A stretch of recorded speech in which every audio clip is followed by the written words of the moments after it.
అందరికీ నమస్కారం. ప్రకాశం జిల్లాలో పులిబిడ్డలు అంటే ఇద్దరు ఎమ్మెల్యేలను పిలుస్తూ ఉంటారు. పర్చూరు ఎమ్మెల్యే ఏలూరు సాంబశివరావు గారు, అదేవిధంగా అద్దంకి ఎమ్మెల్యే గొట్టిపాటి రవికుమార్. వీరిరువురి రాజకీయం కూడా ఓటమి ఎరుగుని నేతలుగా మరి ఏలూరు సాంబశివరావు గారిని, గొట్టిపాటి రవికుమార్ గారిని చెప్పుకుంటూ ఉంటారు. గొట్టిపాటి మరి 5 సార్లు ఎమ్మెల్యేగా కూడా తన విజయ డంకా మోగిస్తున్నటువంటి పరిస్థితులు. పర్చూరు ఎమ్మెల్యే ఏలూరు సాంబశివరావు గారు కూడా హ్యాట్రిక్ ఎమ్మెల్యే.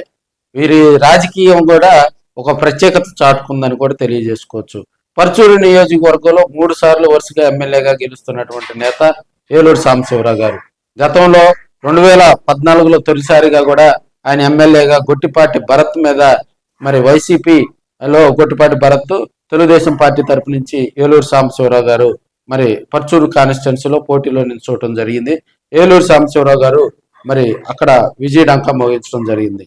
2019లో దగ్గుపాటి వెంకటేశ్వరరావు గారు ఓటమి ఎరుగని నేతగా కూడా ఆంధ్రప్రదేశ్ రాజకీయాల్లో దగ్గుపాటి వెంకటేశ్వరరావుకు ఒక ప్రత్యేకమైనటువంటి స్థానం ఉంది.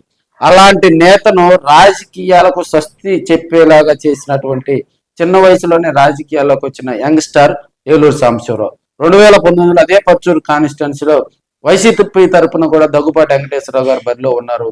ఏలూరు సాంబశివరావు గారు మరి తెలుగుదేశం పార్టీ తరపున 2019లో అప్పట్లో మరి రాష్ట్రం మొత్తం కూడా వైసీపీ మరి మంచి వేవ్ లో కూడా దగ్గుపాటి వెంకటేశ్వరరావును పర్చూరు నియోజకవర్గంలో ఓడించినటువంటి నేత ఏలూరు సాంబశివరావు గారు.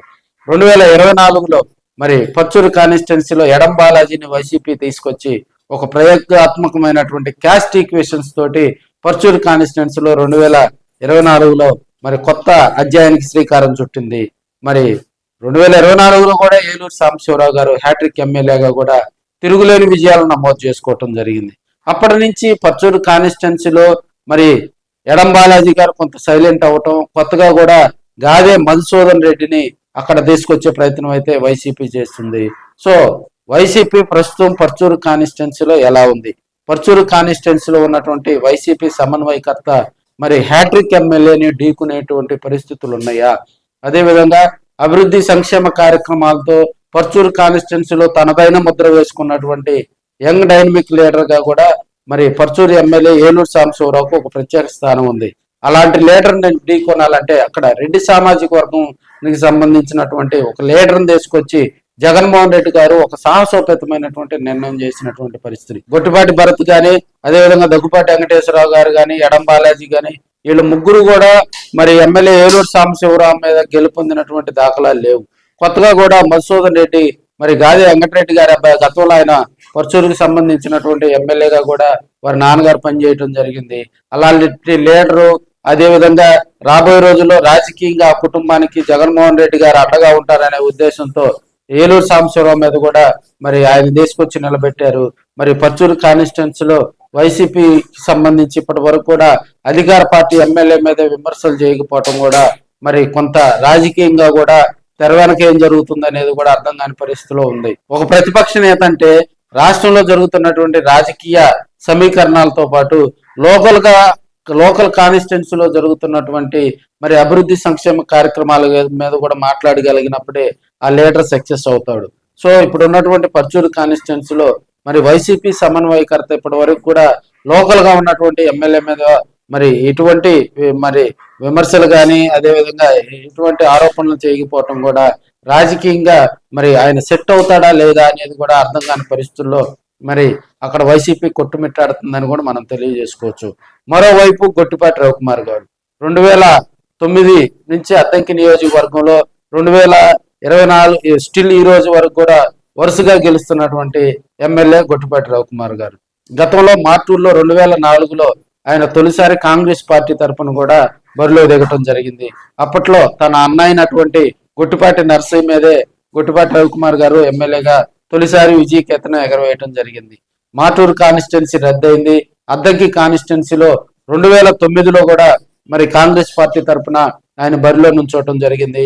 మరి కర్ణం బలరామకృష్ణమూర్తి గారు 2009లో తెలుగుదేశం పార్టీ తరఫున అద్దంకి కాన్స్టిట్యున్సీలో పోటీ చేసినటువంటి పరిస్థితులు. 2009లో గొట్టిపాటి రవికుమార్ బలరామకృష్ణమూర్తి గారి మీద గెలుపొందడం జరిగింది. అప్పుడు 2012లో జరిగినటువంటి రాజశేఖర రెడ్డి గారి మరణం, 2012లో వైసీపీ ఆవిర్భావం, ఈ పరిస్థితులన్నీ దృష్ట్యా కూడా మళ్ళీ జగన్మోహన్ రెడ్డి గారితో పాటు గొట్టిపాటి రవికుమార్ 2014లో మరి ఆయన వైసీపీ తరఫున కూడా కాంగ్రెస్ పార్టీ విచ్ఛిన్నమైన పరిస్థితులు ఆంధ్రప్రదేశ్ లో 2014లో అద్దంకిలో వైసీపీ తరఫున ఆయన పోటీ చేయటం జరిగింది. కరణం వెంకటేష్ బలరాం గారి అబ్బాయి 2014 ఎన్నికల్లో తెలుగుదేశం పార్టీ తరఫున వారు అక్కడ బరిలో దిగటం జరిగింది. కరణం వెంకటేష్ మీద గొట్టిపాటి రవికుమార్ గెలుపొందడం జరిగింది. మళ్ళీ 2019కి వచ్చేసరికి మళ్ళీ ఆయన తెలుగుదేశం పార్టీ వైపు గొట్టిపాటి రవికుమార్ గారు వెళ్ళటం జరిగింది. 2019లో తెలుగుదేశం పార్టీ తరఫున ఆయన అద్దంకిలో బరిలో దిగటం జరిగింది.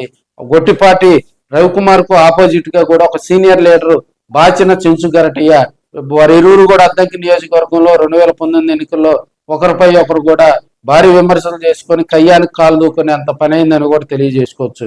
ఎందుకంటే రవికుమార్ 2019లో అద్దంకి నియోజకవర్గంలో గెలవక ముందే 4 సార్లు ఎమ్మెల్యేగా కూడా గరటి గెలిచినటువంటి పరిస్థితి.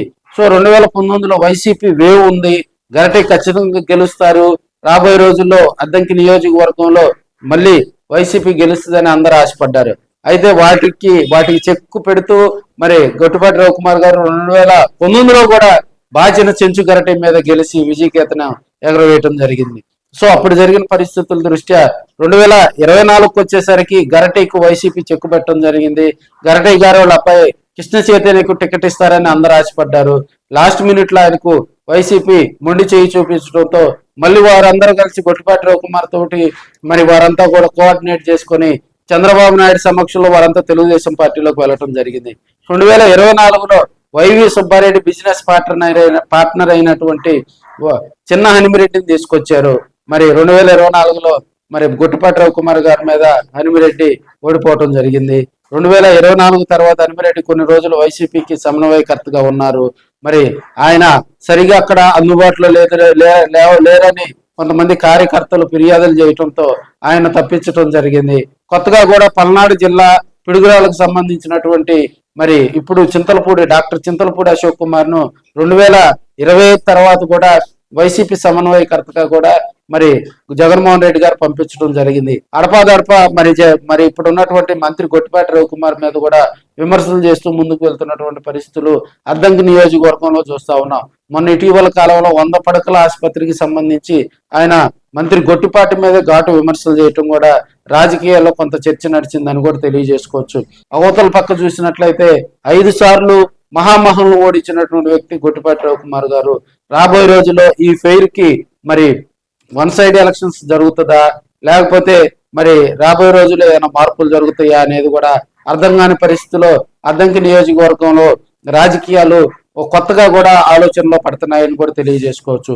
మరి పులిబిడ్డల్ లాంటి లీడర్స్ అయినటువంటి ఎమ్మెల్యేలు అయినటువంటి పర్చూరు ఎమ్మెల్యే ఏలూరు సాంబశివరావు గాని, అద్దంకి ఎమ్మెల్యే గొట్టిపాటి రవికుమార్ గాని మరి వారు 3 సార్లు పర్చూరులో గెలిచినా, ఈయన 4 సార్లు అద్దంకిలో ఓవరాల్ గా 5 సార్లు గెలిచినా కూడా మరి వీళ్ళ మీద ఒకసారి పోటీ చేసినటువంటి వ్యక్తి మరోసారి బరిలో దిగినటువంటి సందర్భాలు లేవు.